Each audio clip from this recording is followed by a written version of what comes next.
भला हुआ मेरी माला टूट गई, मैं राम भजन से छूटी। भला हुआ मेरी माला टूट गई, मैं राम भजन से छूटी। मेरे सिर से टली बला, भला हुआ मेरी माला टूट गई, मैं राम भजन से छूटी। मैं राम भजन से छूटी। नमस्कार मेरे भाइयों, मालिक से मैं हमेशा यही अरदास करूंगा कि आपका विवेक इतना बढ़े, इतना बढ़े, इतना बढ़े कि ऐसी कोई चीज ना रहे जो आपकी समझ में ना आए। मेरे बिना भी, जब मैं ना भी रहूं तब भी ये विवेक हमेशा आपके साथ रहेगा और हर चीज में आपकी मदद करेगा, हर वाणी को समझने में आपका साथ देगा। इसलिए मैं केवल यही चाहता हूं कि आप सब मेरे भाइयों का विवेक इतना बढ़ जाए कि कोई भी जो आज के संत महात्मा जो आपने देखे हैं, जो केवल भ्रमित करके आप लोग का गलत यूज करते हैं, वो ये काम ना कर पाए। आपको कोई भ्रमित कर ही ना पाए वाणियों का नाम लेके। मैं ऐसा भेदी बना देना चाहता हूं आपको कि हर चीज आपके पास हो, हर चीज आपको पता हो। क्योंकि मार्केट में जब भी कुछ लेने जाया जाता है तो उस चीज के बारे में पूरी नॉलेज होनी चाहिए, ताकि आप धोखा ना खा जाओ। जैसे आप किसी छोटे बच्चे को मार्केट में आपने भेजा भिंडी लाने के लिए, तो वो दुकान पे जाके कहीं पे भी लेगा भिंडी, तो दुकानदार कभी नहीं कहेगा कि हमारी भिंडी जो है खराब है, हमारे पास जो सब्जी है वो भिंडी खराब है। नहीं, वो कहेगा ले जा, बढ़िया है, अच्छी है।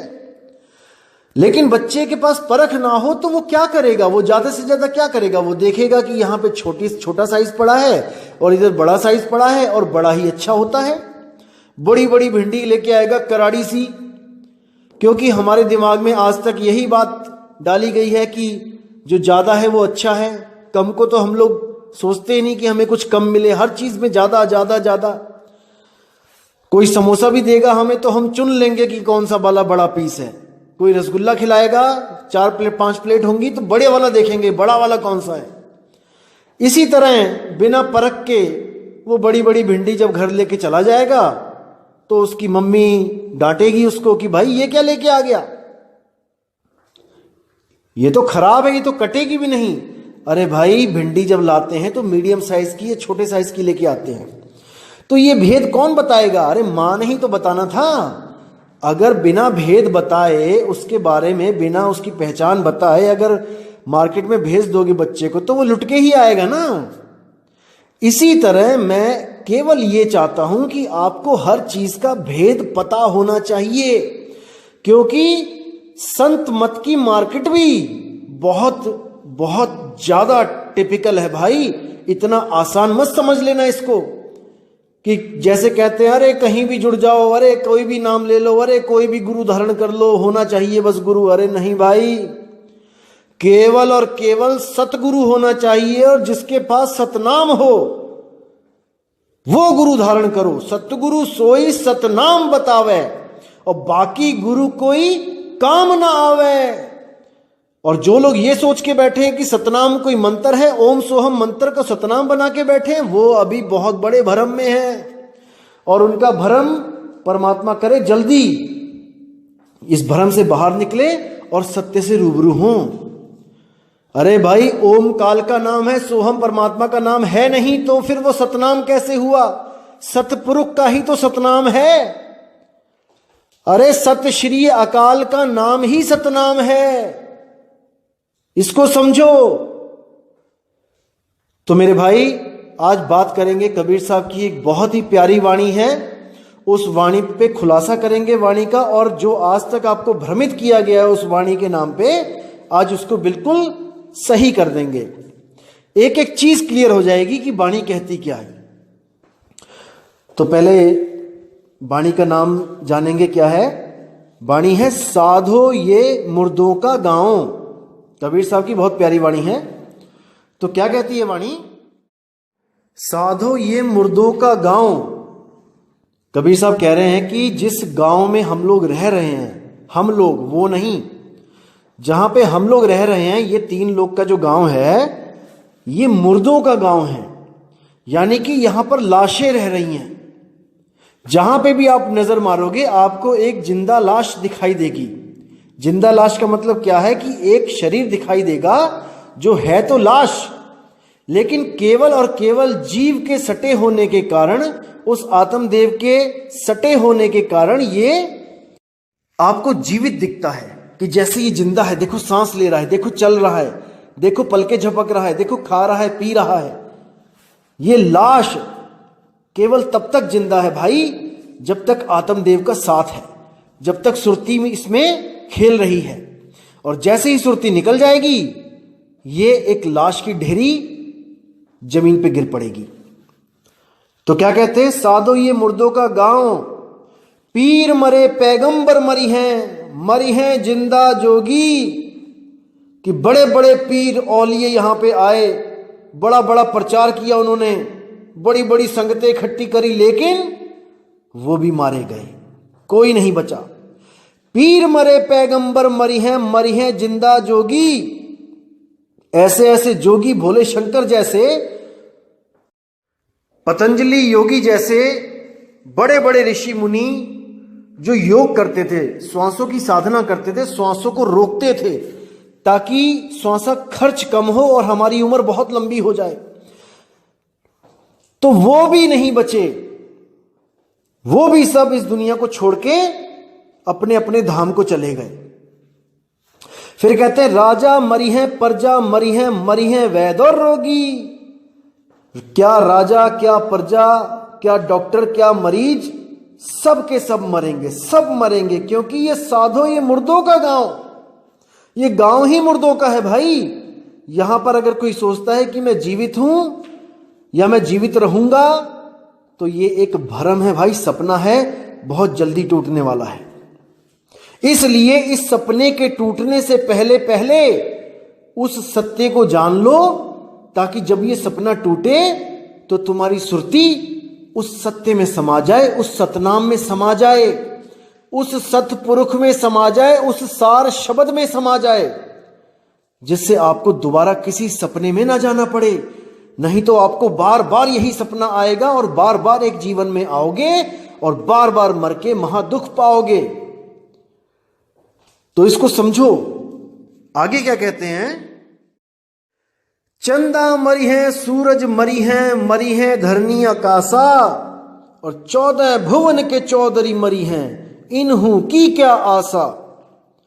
यानी कि चंदा, सूरज, ये जितने भी हैं, धरती, आकाश, ये सब ये एक दिन खत्म होंगे, क्योंकि ये एक दिन ऐसा था जब नहीं थे, और जो पैदा हुआ है वो उसका तो नाश होना ही होना है। केवल आत्मदेव के सिवा हर चीज पैदा होती है भाई। ये ब्रह्म भी पैदा होता है, निराकार भी पैदा होता है। उस आत्मदेव के अलावा हर चीज मरेगी, कोई बचाने वाला नहीं है। साइंस भी कहती है कि धीरे धीरे धीरे चांद और सूरज, ये सब इनकी उम्र घट रही है। एक दिन ऐसा आएगा जब ये भी नहीं होंगे। कई अरबों खरबों तारे जो कभी अस्तित्व में थे, आज वो नहीं हैं। कई ऐसे डायनासोर, ऐसे प्राणी जो यहां पे धरती पे थे, आज वो नहीं हैं। धीरे धीरे धीरे हर चीज बदल जाती है, हर चीज खत्म होती है, सिवाय आत्मदेव के।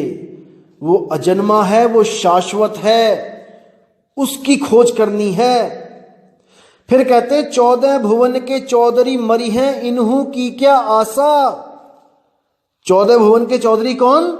7 स्वर्ग और 7 नरक, इन 14 भुवन के चौधरी ये भी एक दिन मरेंगे। इनकी क्या आस करूं मैं? नहीं, साधो ये मुर्दों का गांव, साधो ये मुर्दों का गांव।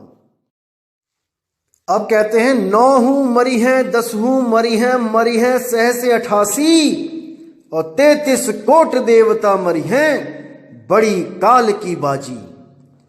9 हूं मरी हैं यानी कि 9 अवतार जो दुर्गा माता के थे, 9 शक्तिपीठ। ये भी कहते हैं कि ये भी इस दुनिया में आए, अपनी लीला रची और इस दुनिया को छोड़ के चले गए। वो भी नहीं टिक पाए हमेशा के लिए। आज उनकी केवल मूर्तियां हैं, वो नहीं हैं। 10 हूं मरी हैं, जो 10 अवतार हुए हैं वो भी एक दिन मरेंगे। सब आए यहां पर, अपनी अपनी लीला रची और यहां से सब चले गए। 9 हूं मरी हैं, 10 हूं मरी हैं सहस 88। सहस 88 ऋषि मुनि आए, वो भी अपना अपना कर्म करके इस दुनिया से चले गए। आगे कहते हैं 33 कोट देवता मरी हैं और बड़ी काल की बाजी। आप गीता का जो 11वां अध्याय पढ़ेंगे, उसमें जब विराट रूप दिखाया गया अर्जुन को, तो उसमें देखिए क्या लिखा है। अर्जुन कहता है, हे महाराज, आपके बड़े बड़े दांत, बड़ी बड़ी आंखें, मुंह खुला हुआ, इनको देख के मैं भयभीत हो रहा हूं महाराज, मुझ पर दया करो, आप कौन हो? तब वो बोला कि मैं कालों का काल महाकाल हूं। और अर्जुन जब वहां पे गवाही देता है कि मैं आपके मुंह के अंदर बड़े बड़े ऋषि मुनियों को, देवी देवताओं को प्रवेश करता हुआ देख रहा हूं और आप उनके सिरों को चूर्णित कर रहे हैं, चूरा बना रहे हैं, खा रहे हैं। तो उसी की गवाही देते हुए कबीर साहब यहां पे लिख रहे हैं कि 33 कोट देवता मरे हैं और बड़ी काल की बाजी। वो जो काल है वो किसी को नहीं बख्शता। यहां पे कोई भी अमर नहीं है, नहीं है, नहीं है। अगर कोई अमर होता तो आज भी वो यहां पे हमें दिखाई दे रहा होता। युगों युगों से कोई भी अमर नहीं हुआ। हां, एक काम जरूर हुआ है कि उम्रें लंबी हुई हैं। कुछ लोग आप देखोगे जो द्वापर में भी दिखेंगे आपको कहानी में, और त्रेता की कहानी में भी आपको दिखाई देंगे, जैसे परशुराम हैं। तो ये लोग सिद्ध साधक होते थे और ये लोग जो हैं ये वैज्ञानिक होते थे, ये केमिस्ट्री पे बिलीव रखते थे और इन्होंने कुछ तत्वों के द्वारा उनकी जो एटॉमिक संरचना होती थी उस पे वो लोग रिसर्च करते थे और उनके द्वारा लिखे हुए बड़े बड़े ग्रंथ आज भी यहां पे मौजूद हैं। कोई अमेरिका ले गया, कोई जापान ले गया और वो लोग इस पे सर्च कर रहे हैं, रिसर्च कर रहे हैं। मुझे एक भाई मिला जब मैं भ्रमण पे था, तो आगरा का रहने वाला है वो, और वो मरकरी पे रिसर्च कर रहा है कि मरकरी के द्वारा ऐसा केमिकल बना रहा है वो, जिसको यूज करने के बाद जितनी उम्र मरकरी की होती है उतनी ही उम्र इंसान की हो जाएगी। लगे हुए हैं सब। ऋषि मुनियों ने सोने के साथ, सोने का उसको जला के भस्म बनाया और उससे वो कई कई युगों तक जीवित रहे, कई कई सालों तक, हजारों वर्षों तक जीवित रहे। तो ये सब केमिस्ट्री है भाई। ये शरीर भी तत्व है, केमिकल से बना है, और वो भी तत्व है, केमिस्ट्री से रिलेटेड है। तो वैज्ञानिक तौर पे वो लोग कई कई हजार साल रहे, लेकिन अमर यहां पे कोई नहीं हुआ, कोई नहीं हुआ। लेकिन आत्मा सबकी अमर है। एक चूहे की, बिल्ली की, कॉकरोच की भी अमर है भाई। उसको कोई नहीं मार सकता, उस जीव को कोई नहीं मार सकता। वो हमेशा के लिए जीवित है। बस भ्रम है उसको कि हाय मैं मर गया, बस भ्रमता फिर रहा है। उसी भ्रम को तोड़ने के लिए सतगुरु बंदी छोड़ इस दुनिया में आते हैं और अपना नाम नहीं जपवाते कि मेरी पूजा करो, जैसे बाकी जितने भी आते हैं यहां पे सब यही कहते तू मेरी शरण में आ जा, तू मेरी शरण में आ जा। कृष्ण जी भी अर्जुन को जब ज्ञान देने लगे तो 3रे अध्याय में उन्होंने बोला कि हे अर्जुन, जो आत्मा में स्थिर हो जाता है, जो आत्मा में आनंद लेता है, उसके लिए कोई कर्तव्य नहीं है, कोई पूजा पाठ व्रत नेम, कोई यज्ञ तप कुछ नहीं है। अरे वो तो स्वयं ही मुक्त है। लेकिन जब देखा कि अर्जुन नहीं समझ पा रहा है इनको, तो उनको ये बोलना पड़ा कि तू मेरी शरण में आ जा। अगर तू आत्मज्ञान को प्राप्त नहीं कर पा रहा है, तू मेरी शरण में आ जा, मैं तुझे अपने लोक को ले चलूंगा, ब्रह्मलोक को ले जाऊंगा मैं। वहां पे कुछ समय बिताने के बाद तुझे वापिस इस दुनिया में आना पड़ेगा, लेकिन कुछ तो ऐश्वर्य भोगेगा ना भाई मेरे लोक में, क्योंकि वो उसका बहुत प्रिय था। इसलिए जो आत्मज्ञानी होता है वो किसी लोक में नहीं जाता है, वो अपनी आत्मा में स्थित हो जाता है। समझो इस चीज को। साहिब कहते हैं लोक अलोक शब्द है भाई, और जिन जाना तिन संशय जाई। वो लोक अलोक वो शब्द ही है। जब गुरु आपको शब्द का लखाव करते हैं तो आपकी अपनी सुरती को शब्द में ही लगाया जाता है, खुद के शब्द में, अपने ही शब्द में आपने अपनी सुरती लगानी है। आपा खोए आपको चीन है, तब पावे पद निर्वाणा। समझो इस बातों को। किसी की पूजा नहीं करनी है भाई, किसी की नहीं पूजनी है। अरे जो आत्मा आपके पास है वही आत्मा उसके पास है जिसकी आप पूजा कर रहे हो। या तो कम और ज्यादा है, फिर बताओ। जैसे आप भगवान राम की पूजा करते हो तो उनके पास भी तीन चीजें हैं। उनके पास क्या है? एक तन है, एक मन है और एक उनकी आत्मा है। यही तीन राम हैं, तीन राम व्यवहार है। तन मन आत्मा सबके पास है। क्या राम जी, क्या हनुमान जी, क्या शंकर जी, सबके पास ये तीन चीजें हैं। तन सबके पास है, मन सबके पास है, आत्मा सबके पास है। और आपके पास भी तो ये चीजें हैं भाई। आपके पास भी आपका तन है, आपके पास आपका मन है, आपके पास आपकी आत्मा है। क्या कमी और क्या ज्यादा है? बस कुछ रिद्धियों सिद्धियों की कमी है, रिद्धियां सिद्धियां ऊपर नीचे हैं। लेकिन भाई वो उनके समय में उनके पास थी, वो जा चुके हैं। अब अगर आपको रिद्धियां सिद्धियां चाहिए तो आप भी वो काम करो जो उन्होंने किया। भक्तियां करी उन्होंने, मंत्रों को सिद्ध किया, आप भी करो, आप भी सिद्ध हो जाओगे। लेकिन रिद्धि सिद्धि से मुक्ति थोड़ी नहीं मिलेगी भाई। मुक्ति मिलेगी आत्मज्ञान से, अपनी आत्मा के ज्ञान से।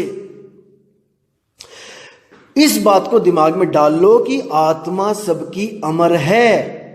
मैं डिस्क्रिप्शन में लिंक दूंगा गीता का, उसमें आप देख सकते हैं कि कैसे अर्जुन का भ्रम तोड़ने के लिए भीष्म पितामह को उस युद्ध से पहले ही मार दिया गया। उसको दिखाया गया मार के, काट के, कि देख अर्जुन, आत्मा को कोई नहीं काट सकता, केवल शरीर कट रहा है। शरीर क्या है? कपड़े। आत्मा के कपड़े, जीव आत्मा के कपड़े शरीर है। तो शरीरों को तो मारा जा सकता है, लेकिन आत्मा को नहीं मारा जा सकता है।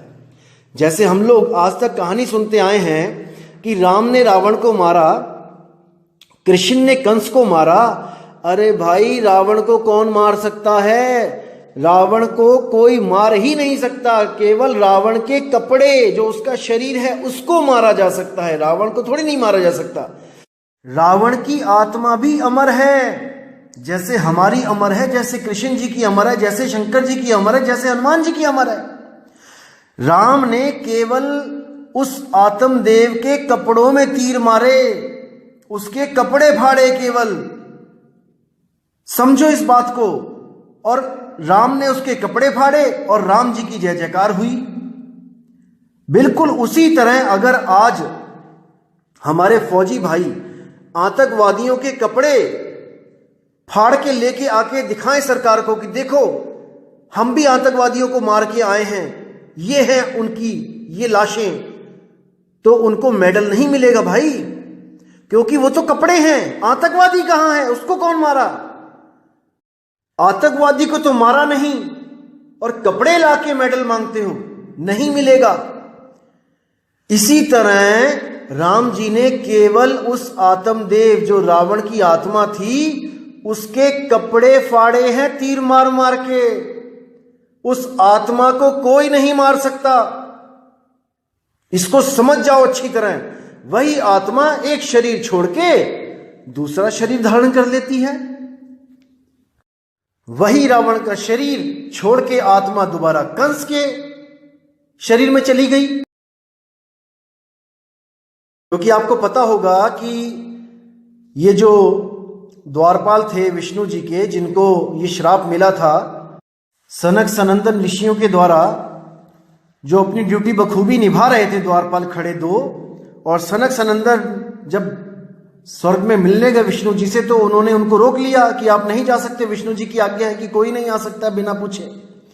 तो उन्होंने वहीं पे खड़े खड़े श्राप दे दिया कि जाओ आप लोग मृत्यु लोक में जन्म लो। अब जब श्राप दे दिया तो बड़ी उनको हैरानी हुई कि बताओ, हम तो इतनी ईमानदारी से अपना फर्ज निभा रहे थे, हम किसी को भी बिना आज्ञा के अंदर नहीं भेज रहे थे, क्योंकि विष्णु जी की आज्ञा है कि बिना हमारी आज्ञा के कोई अंदर ना आ पाए। तो अगर हम इनको ना रोकते तो विष्णु जी हमें नाराज होते, हमारे विष्णु जी, और हमने इनको रोका, अपना फर्ज निभाया, तो अब ये हमें श्राप दे रहे हैं। देखो कितनी बड़ी दुविधा है। स्वर्ग में भी कहां चैन है। आप सोच रहे हो कि स्वर्ग चला जाऊं, अरे स्वर्ग में आपको द्वारपाल बना दिया जाए और बिना किसी कसूर के अपनी ड्यूटी सही से निभाने के विपरीत उसके फल रूप में आपको श्राप मिल जाए, तो क्या करना है ऐसे स्वर्ग का। हमने क्या करेंगे ऐसे स्वर्ग का भाई, जहां खड़े खड़े ही हमें धक्का दे दिया जाए कि जाओ जमीन पे जाओ और वहां पे राक्षस बन जाओ। बताओ, सोचिए। अब जब श्राप मिल गया तो विष्णु जी को बुलाया उन्होंने कि महाराज जी बचाओ हमें, इन्होंने श्राप दे दिया हमें। तो विष्णु जी भी श्राप काट नहीं रहे हैं, उनको ऑप्शंस दे रहे हैं कि भाई दो ऑप्शन देता हूं, या तो 14 जन्म मेरे परम भगत बन के इस संसार में जन्म लो और समय बिताओ, या फिर जल्दी वापस आना है तो केवल 3 जन्म राक्षस बन के, मेरे कट्टर दुश्मन बन के उन जन्म को बिताओ और मेरे पास वापस आओ। अब वो दोनों सोच में पड़ गए कि 14 जन्म आपसे दूर रहना पड़ेगा, ये बहुत ज्यादा है, चलो 3 जन्म राक्षस बन जाते हैं। देखो कुछ ऐसा कोई काम नहीं किया उन्होंने कि उनको राक्षस बनाया जाए। उन्हीं दोनों को बेचारों को जो स्वर्ग में पहरा दे रहे थे, आज हम रोज हर साल जलाते हैं उसको रावण बोल के। देखो, और क्या पाप किया उन्होंने जो वहां से राक्षस बना के भेज दिया गया।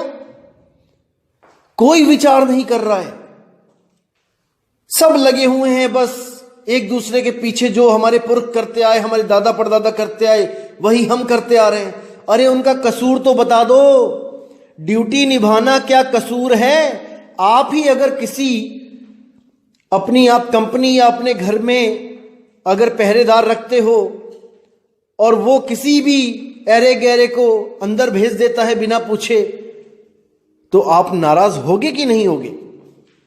जब आप एक इंसान होके नाराज होगे तो वो तो भगवान विष्णु है भाई, उसकी सिक्योरिटी देखो कितनी होगी टाइट। यहां पे एक छोटा सा मंत्री होता है, उसकी सिक्योरिटी इतनी टाइट होती है कि बिना आई कार्ड के, बिना पास के अंदर नहीं जा सकता कोई। तो वो तो भगवान विष्णु का घर है भाई। वहां पे अगर सनक सनंदन को रोक लिया तो क्या गुनाह कर दिया। लेकिन नहीं, श्राप देना है और भेज दिए यहां पे मृत्यु लोक में राक्षस बना के। आज तक जला रहे हैं उन बेचारों को। क्या मिल गया उनको स्वर्ग में जाके। तो भाई इसीलिए कहते हैं, कबीर साहब इसीलिए बोलते हैं कि स्वर्ग नरक ये दोनों बेड़ी, और एक लोहे एक कंचन केरी। पुण्य करोगे स्वर्ग में चले जाओगे, पाप करोगे नरक में चले जाओगे। दोनों जगह धक्के हैं, कहीं भी चैन नहीं मिलने वाला। केवल और केवल चैन कहां है, अपनी आत्मा में स्थित हो जाओ, अगर अपनी आत्मा में स्थित हो गए, फिर किसी में इतनी ताकत नहीं जो आपको भटका सके, आपको दोबारा गर्भ में डाल सके। नहीं डाल सकता, नहीं डाल सकता कोई भी। तो अगर आपको कोई मारता भी है तो आपके केवल वो कपड़ों को फाड़ सकता है, कपड़ों को काट सकता है, आपको नहीं काट सकता। जैसे यही दो द्वारपाल जब दो भाई बन के आए, हिरण्याकश्यप और हिरण्याक्ष, तो वराह अवतार लेके विष्णु जी ने क्या किया, इनके कपड़े फाड़े। कपड़े यानी शरीर, शरीरों को फाड़ दिया, खत्म कर दिए शरीर। आत्मा को नहीं मार पाए, क्योंकि आत्मा को मारने की ताकत किसी में नहीं है, किसी में नहीं है। तो जब इनके कपड़े फाड़े तो कपड़े तो गिर गए जमीन पे। अब वही दोनों आत्माएं अलग शरीर धारण करके, वही जीवात्माएं दूसरे शरीर में प्रवेश कर गईं। अब वही कौन बने, रावण और कुंभकर्ण। और तब राम जी फिर आए, विष्णु जी अवतार लेके आए राम का, और अपने ही द्वारपालों को, अपने ही उन वर्कर्स को दोबारा मारा, फिर उनके कपड़े फाड़े और उनकी आत्मा फिर किसी और शरीर में प्रवेश कर गई। वो कौन सा शरीर आगे, कंस और शिशुपाल का। युग चेंज हुआ, वही आगे कंस और शिशुपाल बन के आ गए, और फिर कृष्ण अवतार लेके उन्होंने फिर उनके कपड़े फाड़ दिए। अब वो दोनों आत्माएं वापस अपने स्वर्ग में पहुंच गईं। अभी कोई गारंटी नहीं है कि वो वहां पे कितने वर्ष रहेंगी, कितने युग रहेंगी। उनको दोबारा भेज दिया जाएगा रावण बना के। क्या कर लेंगे वो, गुलाम हो गए हैं, गुलाम।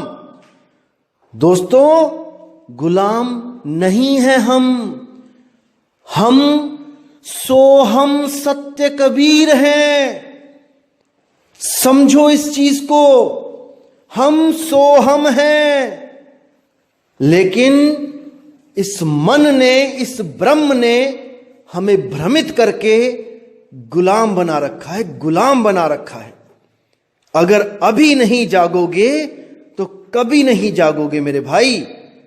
इसीलिए साहिब कहते हैं कि अपने आप को जान ले कि तू कौन है, और जब तूने अपने आप को जान लिया तो तुझे भ्रमित करने वाला कोई पैदा नहीं हो सकता, नहीं हो सकता। तो इसलिए मेरे दोस्त, मेरे भाई, आत्मज्ञान में आ जाओ, आ जाओ आत्मज्ञान में। छोड़ दो बाकी सब अक्षरों का ज्ञान, श्वासों का ज्ञान, तत्वों का ज्ञान, सबको छोड़ दो। केवल आत्मज्ञान में स्थित हो जाओ। वही एक लक्ष्य बनाओ अपना, अपनी सुरती को टिकाने का, और वो हमेशा के लिए मुक्त वहीं पे जाके होगी। तो साहिब आगे क्या कहते हैं, नाम अनाम अनंत रहत है, दूजा तत्व न कोई, और कहे कबीर सुनो भाई साधो, भटक मरो मत कोई। तो साहिब साफ कहते हैं कि नाम अनाम, कि वो जो नाम है जो अनंत रहता है, जिसको सत नाम कहते हैं, जिसको परमात्मा का नाम कहते हैं, जिसको बाबा नानक कहते हैं नाम बिना सब कूड़ पसारा। उस नाम के बिना सब कूड़ है, हर चीज कूड़ है, हर चीज का नाश हो जाएगा। केवल नाम अमर है। इसलिए बोला जाता है राम से बड़ा राम का नाम। राम चले गए, लेकिन राम का नाम हमेशा हमेशा रहेगा। इस वाले राम का नाम मत समझ लेना जो ये 52 अक्षर वाला है, ये नहीं वो राम का नाम। ये तो तब खत्म हो जाएगा जब पढ़े लिखे इस दुनिया से चले जाएंगे। अनपढ़ होंगे तो वो तो राम भी नहीं जानते कि राम कैसे लिखा जाता है। ये जो नाम है ये पढ़े लिखों का मतलब का नाम है। ये जो पढ़ गया वो राम राम कर रहा है। जिसने पढ़ लिया किताबों में से राम, उसने निकाल के जपना शुरू कर दिया। जो पढ़ ही नहीं सकता उसके सामने पूरी रामायण रख दो, उसको बोलो कि राम का नाम ढूंढ के दिखाए कि कहां पे लिखा है, नहीं ढूंढ पाएगा वो। तो भाई ये वो राम का नाम नहीं है जिसके लिए साहिब कहते हैं कि नाम अनाम अखंड रहत है। वो नाम क्या है? वो आत्म तत्व है, वो आत्म तत्व है। तो साहिब कहते हैं नाम अनाम अनंत रहत है, दूजा तत्व न कोई। उस आत्म तत्व के अलावा जितने भी तत्व हैं वो सब खत्म हो जाएंगे, क्योंकि उन्हीं तत्वों से तो शरीर बने हैं मेरे भाई। राम जी का शरीर, हनुमान जी का शरीर, कृष्ण जी का शरीर, मेरा शरीर, तेरा शरीर, सबका शरीर उस 5 तत्व से बने हैं और वो अविनाशी नहीं है। इसको समझना है। वो अविनाशी नहीं है, इसलिए वो पूजा योग्य नहीं है। अविनाशी है आत्मा। आत्म राम की पूजा करो। जब तक ना पूजोगे आत्म, तब तक ना पूजो परमात्म।